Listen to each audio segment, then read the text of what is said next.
Assalamualaikum warahmatullahi wabarakatuh. Bertemu lagi dengan saya Yadi Jaya Santika di podcast Banten. Kali ini di studio baru dan tamunya tamu istimewa, sahabat saya di tengah. Emang agak panas ya, sesuai dengan konstelasi politik yang sedang memanas. Kita tahu bahwa Pilkada 2024 semakin seru dan baru kemarin Ketua Umum Partai Golkar Pak Airlangga Hartarto mundur dari jabatannya. Tentu ini akan pasti bisa berdampak terhadap konstelasi di daerah, termasuk di Pilgub Banten. Sudah hadir di sebelah saya koordinator Jaringan Demokrasi Indonesia Provinsi Banten. Saya manggilnya Kang Ipul. Saiful Bahri. Assalamualaikum Kang. Salam. Sehat. Siapa direktur keren? Seger kayak ini. BantenHigh.com ini semakin menyala. Menyala abangku ya. Menyala abangku. Ini sebenarnya baru nih Kang Ipul yang baru di sini, makanya agak-agak ini apa ya Kang? Agak beda ya. Kang, ini kita tahu bahwa sekarang sedang ramai soal mundurnya Ketua Umum Partai Golkar ya, Pak Airlangga Hartarto. Tentu secara de jure mungkin ya masih ada proses pergantian begitu ya. Tapi sudah pasti ini Pak Airlangga mundur. Dan buat Banten ini menjadi menarik karena kita tahu konstelasi Pilgub Banten juga menjadi perbincangan publik begitu ya, dengan kita tahu munculnya Bu Airin yang terdengar bakal deklarasi dengan PDIP dengan Pak Ade Sumardi yang sudah ramai. Nah tentu tapi sampai hari ini deklarasi yang beredar itu tak kunjung datang gitu ya. Sampai kemudian yang datang justru pengunduran diri Ketua Umum Partai Golkar. Nah banyak orang yang berbincangkan seperti itu. Kalau saya bertanya-tanya, apakah dengan mundurnya Pak Airlangga sebagai Ketua Umum Partai Golkar menguntungkan atau justru merugikan pencalonan Bu Airin Rahmadiani? Itu pertanyaan pertama saya langsung Kang. Silakan itu. Baik. Ya, pengunduran diri Ketum Partai Golkar Airlangga Hartarto itu pasti mengejutkan semua pihak dan tentu banyak analis, ya, banyak penafsir politik yang berbagai perspektif sudah ditafsirkan.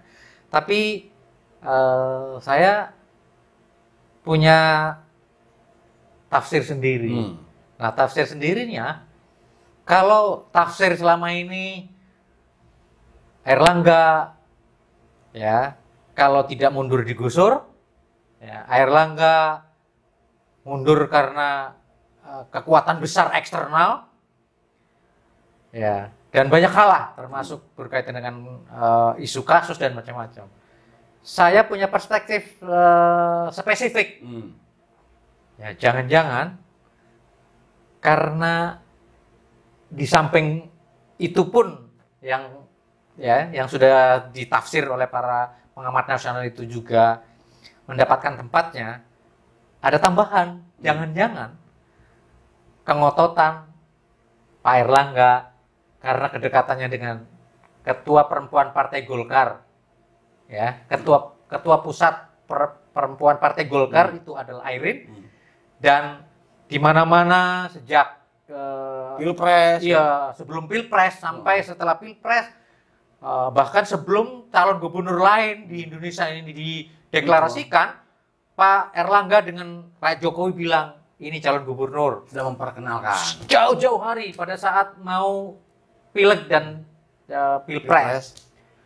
Jangan-jangan karena Pak Airlangga ya, betul-betul ngotot gimana caranya di Banten itu Airin yang dijagokan.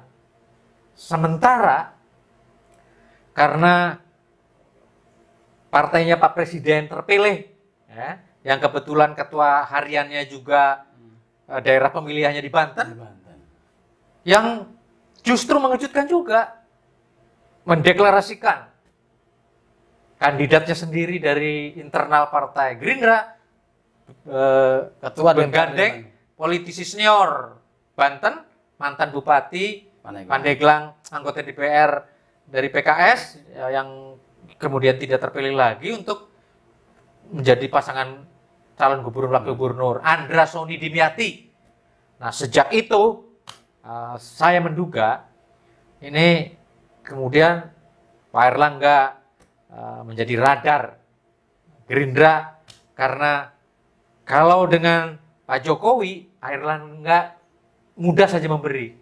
Diminta Pak Jokowi Sumatera Utara, walaupun Golkar punya Menang. wakil gubernur incumbent yang mau jadi gubernur di Pilkada Nasional 2024 serentak ini, terus sudah punya prestasi Ijek ketua Partai Golkar Provinsi Sumut itu punya prestasi memenangkan Golkar menjadi pemenang pileg di Sumut, tapi rekomnya ke Bobi Nasution dengan mudahnya saja, karena yang minta Jokowi. Nah, begitu pula di Jawa Tengah. Di Jawa Timur mudah aja, Golkar dukung, termasuk dukung Lutfi. Di DKI akhirnya Pak Airlangga juga kan mengabulkan agar ya sudah Jabar ke Gerindra dari Mulyadi. Golkarnya yang Ditarik ke yang elektabilitasnya tertinggi RK untuk di tarik ke Jakarta. DKI. Tetapi yang belum bunyi sampai Pak Airlangga akhirnya mundur adalah tentang Airin. Airlangga nggak bunyi.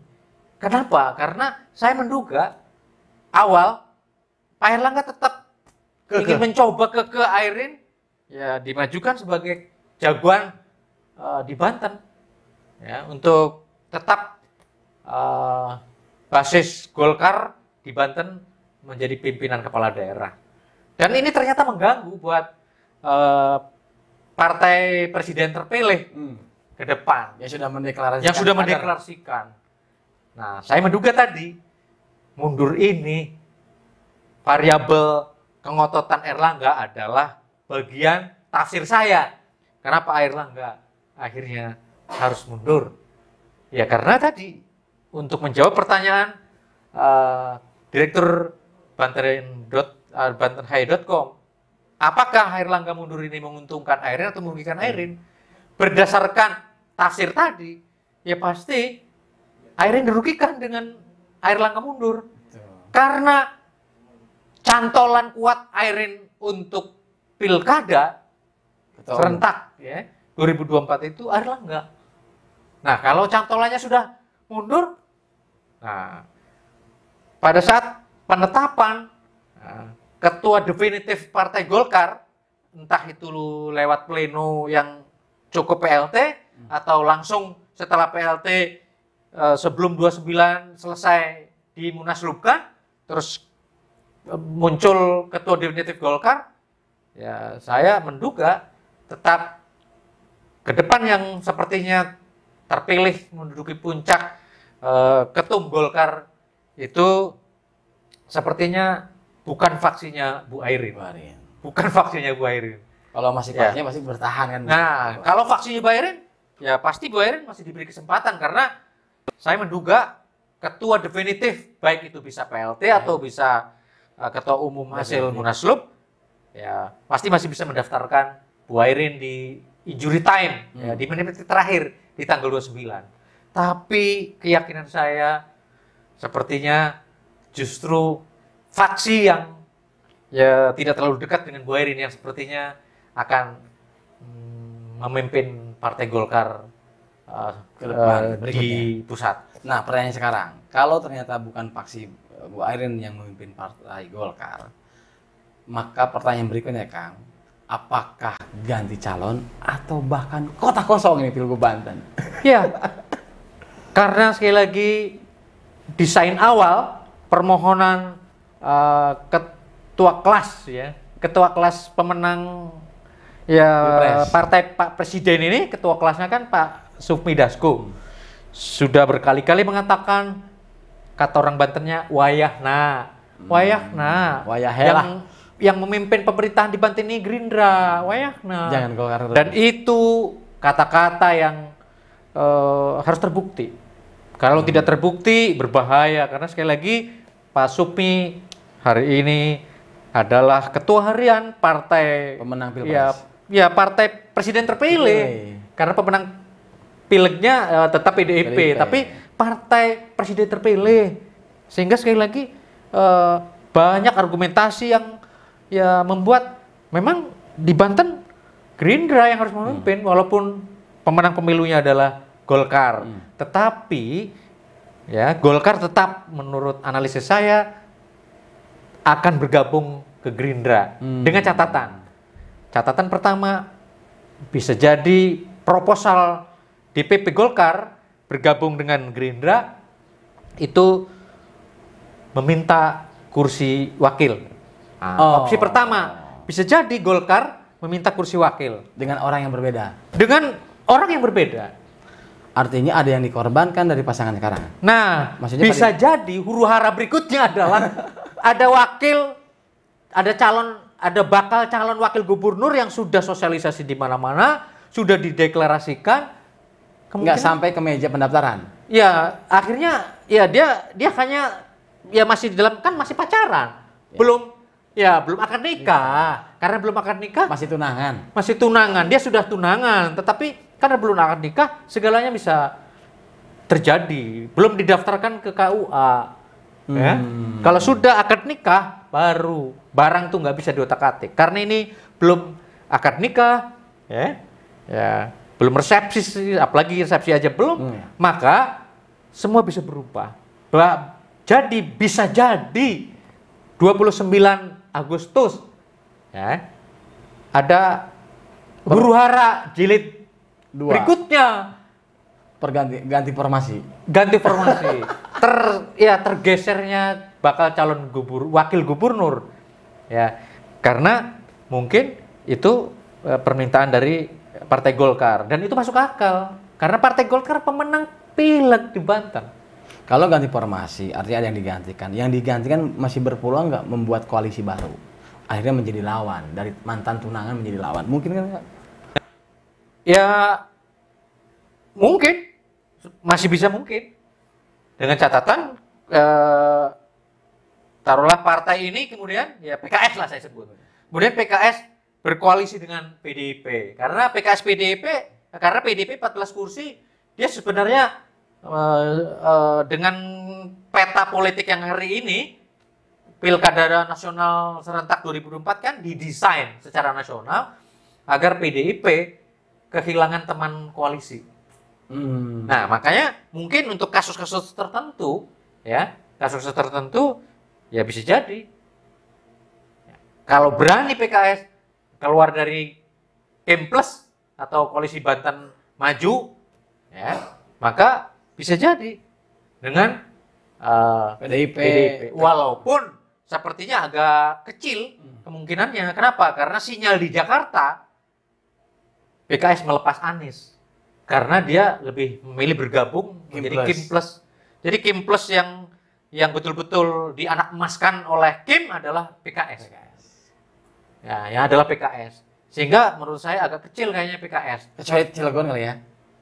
Iya, agak kecil kemungkinannya. Iya. Jadi ya kalaupun akhirnya umpamanya parpol-parpol yang sudah berkoalisi di koalisi Banten Maju ini umpamanya tidak sepakat, ya bisa jadi mungkin ada kompensasi lain lah. Golkar mungkin diberi kompensasi lain oleh ya ketua kelompok Kim lah. Karena Gerindra kan ketua kelompok Kim. Iya betul. Iya, Gerindra ketua kelompok Kim akan sebagai partainya presiden terpilih mungkin akan memberi kompensasi kepada Partai Golkar, terutama mungkin menempatkan kader Golkar Provinsi Banten ke tempat-tempat strategis. Nah, dengan catatan ya di Banten ya betul-betul ya tidak memaksakan kandidat internal menjadi pasangan atau mengubah formasi yang sudah terbentuk Androsoni Dimyati. Nah, ini bisa juga opsi ini terjadi. Bisa aja kan? Bisa opsi ini. Nah, kalau misalnya ada pergantian formasi begitu ya dari Partai Golkar yang Kang Ipul bilang bisa aja ganti orang gitu ya. Artinya bukan Bu Airin, tapi kader Golkar lainnya. Nah, potensi itu Kang Ipul melihat kepada sosok siapa?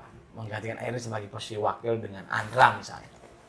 Saya membaca kecil kemungkinan Airin mau Jadi wakil. ya sebagai wakil ya. Karena pertama dia juga sebenarnya kan sudah punya kursi mentereng Ya, DPR RI. di DPR RI. Itu kursi mentereng, perjuangan keringat dia yang ya terhormat lah dengan mengungguli politisi-politisi Senior. kandidat gubernur di dapil Iya. Tangerang Raya. Para mantan gubernur. Pak. Oh itu menurut saya juga kehormatan kalau mengambil jalan itu. Tapi sebenarnya ada kader Golkar yang kebetulan ketua Partai Golkar Provinsi Banten sendiri yang hari ini sebentar lagi akan Paripurna. purna bakti, sebentar lagi akan berhenti jadi kepala daerah, ya, Dan jadi tidak Bupati Serang, tidak tidak mencalonkan jadi anggota DPR di semua tingkatan, tidak sampai detik ini tidak terdengar nyalon kepala daerah juga. Jadi ketika ada posisi seperti ini, ya sepertinya memang blessing in disguise. Bisa jadi Bu Tatu yang coba disandingkan Andra Soni Tatu. Wah, seru juga nih ya. Bisa jadi. Artinya sampai meja pendaftaran, apapun ini bisa terjadi. Semua bisa terjadi. Bisa terjadi juga Andra Soni Demiati sampai di pelaminan Golkar diberi kompensasi yang ya sangat signifikan. Ya.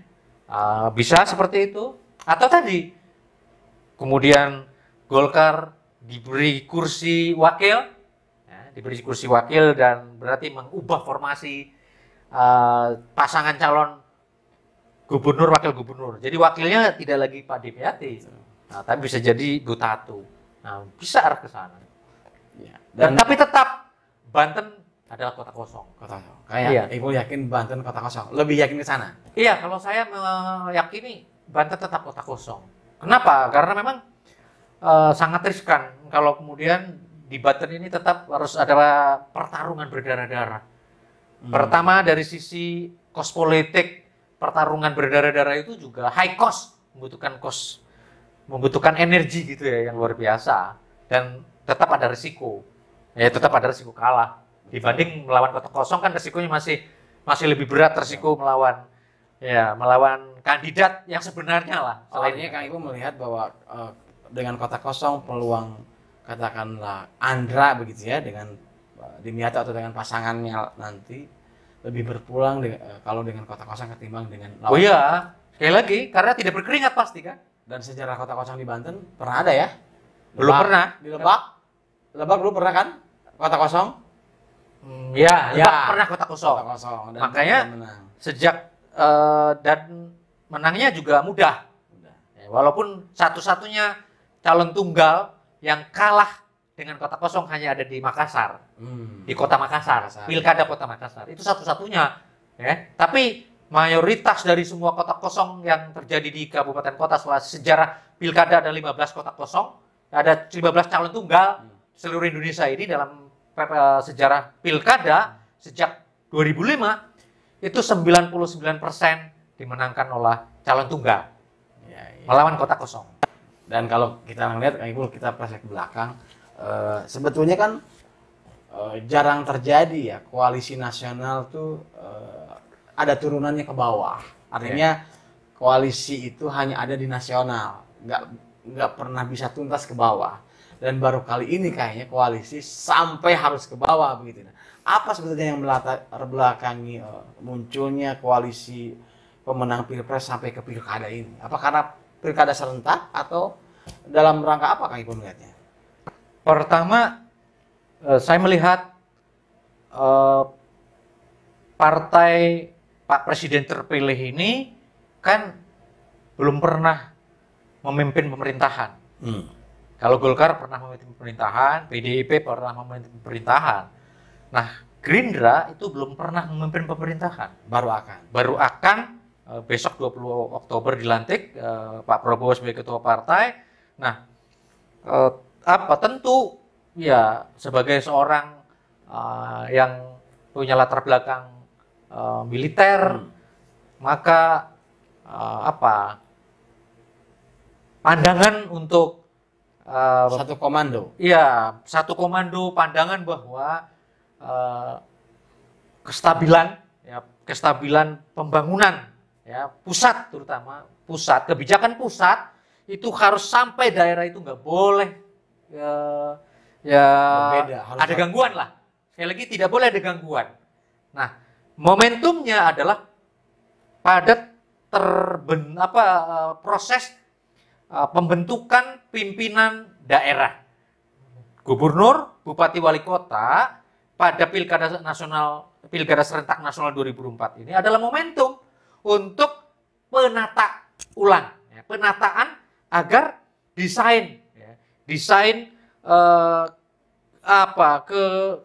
kesatuan, ya, kesatuan arah pembangunan, kesatuan konsolidasi dari kebijakan pusat itu menemukan momentum pada pilkada serentak ini. Jadi 37 provinsi, karena satu provinsi daerah istimewa Jogja tidak pilkada, 508 kabupaten kota, ini momentumnya ada pada pilkada serentak ini. Sehingga ya saya pikir tidak salah juga presiden terpilih untuk berpikir agar ketika beliau nanti kebijakan berkaitan dengan pembangunan apapun tidak ada hambatan dari kepala daerah yang sekali lagi bukan di luar koalisi. Nah, makanya dibentuklah sampai disebut dengan KIM Plus, Koalisi Indonesia Plus. Ya, KIM diperluas. Ya karena semakin banyak, ya semakin diperluas, maka semakin soliditas lah. Logikanya semakin soliditas. Sehingga ya momentumnya sekali lagi ada pada pilkada serentak ini. Maka karena momentumnya pada pilkada serentak harus didesain. Pilkada serentak itu sekurang-kurangnya pertarungannya kalaupun ada adalah sekutu dalam seteru. Oh iya. Sekutu dalam seteru atau KIM plus final. KIM plus final. Jadi kalaupun harus bertarung seperti di kabupaten kota di Banten, selalu KIM plus final ujung-ujungnya. Jadi harus menegasikan parpol, satu parpol lah, ya, yang mungkin dia memposisikan oposisi agar tidak memiliki sahabat koalisi, tidak memiliki, kalaupun dia memiliki, tetapi potensinya bisa dikalahkan dengan KIM plus, bisa diraba lah gitu ya. Iya, jadi kalaupun partai PDIP lah kita sebut memiliki golden ticket di beberapa daerah pemilihan, kabupaten kota atau provinsi, ya, kayak di Sumatera Utara, PDIP kan golden ticket, artinya tanpa berkoalisi dengan siapapun, PDIP dia bisa mengkandidasikan kader dari internalnya sendiri atau bergabung dengan kandidat profesional, ya, tapi tetap parpolnya satu parpol PDIP karena dia punya golden ticket. Tanpa harus berkoalisi dia sudah cukup parpolnya memenuhi persyaratan 20% kursi. Nah, itu golden ticket. Bisa jadi PDIP di beberapa kabupaten kota di Indonesia yang 508 ini ada beberapa partai PDIP yang punya golden ticket. Tetapi desain KIM Plus itu dirancang sampai kabupaten kota pun sebisa mungkin. Ya. PDIP ini dalam tanda petik ya dikeroyok oleh KIM Plus. Dan yang mengejutkan bahwa korbannya adalah ketua TKD Banten ya. Bu Air kan ketua tim pemenangan di daerah untuk Prabowo Gibran begitu ya. Bukan hanya ketua TKD, ini juga menjadi sejarah baru keluarga besar ya. Absen di Pilgub Bandung kalau sampai kota kosong. Iya, kalau sampai kota kosong artinya betul ada sejarah baru, pemenang pileg di salah satu daerah pemilihan pilkada tidak mampu memajukan kandidatnya sendiri untuk berkontestasi, dan itu sejarah baru. Nah, tapi itulah uniknya politik. Itulah sekali lagi uniknya politik. Dari dalam dunia politik apapun bisa terjadi dan justru semakin tidak diduga fakta-fakta politik itu terjadi, disitulah kemudian manisnya politik. Wah, serunya politik. Dan kalau kita lagi flash ke belakang, kan munculnya Bu Airin juga di luar dugaan. Kita tahu bahwa keluarga besar punya Andika Hazrumi sebagai Nah. wagub, tapi kemudian berubah peta, Andika ke Kabupaten Serang dan Bu Airin ke provinsi. Nah, Kang Ipul melihat itu bagian dari apa? Di situ mungkin saya melihat apa awal mungkin ya. Kenapa misalnya orang tanya kenapa enggak Pak Andika yang diteruskan mau wagub lagi juga? Is oke, mungkin masih muda kan, atau maju juga dia petahana gitu. Kang Ipul melihat perubahan itu seperti apa sih yang konstelasi saat itu membacanya? Kalau saya semua perubahan itu kan pasti dikendalikan ya oleh kekuatan besar. Di mana-mana yang mampu mengubah apapun itu adalah kekuatan besar. Jadi siapa kekuatan besar di belakangnya, itulah yang kemudian memiliki kemampuan mengubah. Dan ya tentu kita tahu semua lah di Banten. Ya, karena Andika Hazrumi, incumbent wakil gubernur yang tinggal satu langkah lagi menjadi calon gubernur, mundur ke belakang ya karena sekali lagi kekuatan besarnya ya ada pada ya, Pak Wawan. Dan Pak Wawan tentu adalah suaminya Bu Airin, maka sangat masuk akal kalau kemudian yang harus dikandidasikan ya istrinya lah ketimbang keponakannya, walaupun sekali lagi keponakannya punya pengalaman wakil gubernur. Tapi kan Bu Airin juga rekam jejak sebagai kepala daerah prestasinya juga kan nggak kaleng-kaleng. Apalagi Bu Airin juga memimpin perempuan Partai Golkar. Ya, perempuan Partai Golkar loh, level nasional. Nah, itu juga sebenarnya jadi modal bahwa Bu Airin memang ada di konstelasi nasional. Ada konstelasi nasional. Jadi saya sangat layak kalau kemudian manggung langsung calon gubernur, karena seperti yang waktu sekitar sebelum pileg saya sampaikan bahwa kontestasi pileg itu adalah cek ombak. Saya selalu dulu saya bilang, kontestasi pileg adalah cek ombak bagi bakal calon gubernur. Karena di situ ada Airin, di situ ada Rano, di situ ada Wahidin Halim. Nah, tiga inilah yang dulu muncul di Tangerang Raya. Dan ternyata Airin membuktikan dia yang terkuat, dia yang mendapat suara banyak terpilih. Nah, itu semakin jadi modal ya, untuk sekali lagi tidak salah kalau ya merotasi atau mengubah formasi yang tadinya Andika diubah, Andika yang harus turun, Airin yang terus manggung. Wah, kalau dibahas ini kayaknya nggak habis-habis. Tapi pertanyaan terakhir saya, peluang kota kosong kalau ini sampai terjadi, saya dengar bahwa Pak Ade juga membatalkan pengunduran dirinya ya, baru kabar kan, membatalkan pengunduran dirinya sebagai caleg terpilih. Artinya dia akan tetap menjadi ke DPRD provinsi kan, kabarnya begitu. Lalu kemudian juga muncul konstelasi selain kota kosong, muncul kemudian Butatu dan Al Muktabar. Peluang itu menurut Kang Ipul gimana? Oke, Butatu dan Pak Al Muktabar ya. Ya, baik. Kita perlu bahas dulu kepada bahwa bakal calon wakilnya Bu Airin di Pilgub 2024 ini kan sudah menjadi rahasia umum adalah Pak Ade Sumardi, Ketua Partai PDIP Provinsi Banten, yang tadi pagi konvensi pers beliau menyatakan menarik pengunduran diri untuk dilantik. Artinya apa? Artinya ya dia tidak mau lagi melanjutkan kontestasi pencalonan di Pilgub Banten ya. Berarti memang semakin memperkuat tadi Bu Airin dan Ade Sumardi ya itu sudah putus lah. Ya, sudah batal kawin. Nah, sekarang karena batal kawin dimunculkan opsi berikutnya. Kalau kemudian nanti ketum Golkar definitif itu justru ya merekomendasikan tetap Golkar ini maju bersama PDIP koalisinya